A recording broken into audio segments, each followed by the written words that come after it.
faut développer la sobriété heureuse. Et c'est le message que j'ai envie de faire passer aux Calédoniens.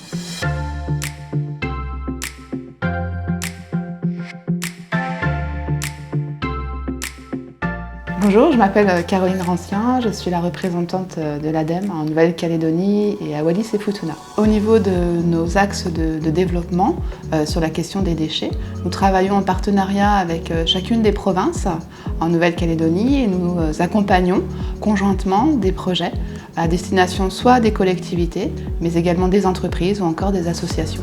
Et l'objectif, c'est de cofinancer ensemble des projets qui visent à réduire la production des déchets ou réduire leur dangerosité et développer l'économie circulaire au sens large.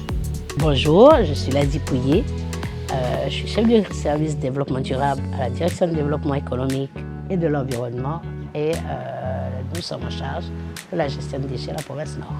Alors, en province Nord, les moyens de collecte les plus courantes qu'on retrouve dans toutes les communes sont notamment la collecte en porte-à-porte et l'apport volontaire de la population dans les dépotoirs quand elles existent.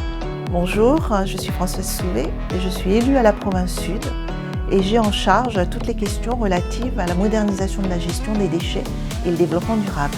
L'objectif, c'est vraiment de développer des filières adaptées à la Nouvelle-Calédonie.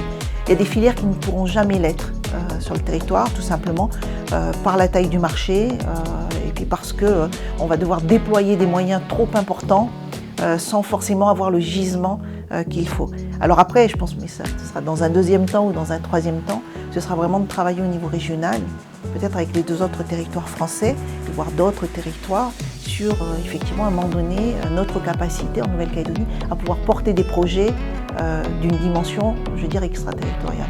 Donc on remarque qu'en province Nord, il y a une faible production de déchets par habitant par rapport à la province Sud, du fait des modes de consommation qui sont beaucoup plus axés à tout ce qui est produit naturellement, notamment accès facile à l'autosubsistance, la chasse, la pêche, sa propre culture, production agricole, et beaucoup moins privilégier en fait tout ce qui est commerce, produits manufacturés, qui est source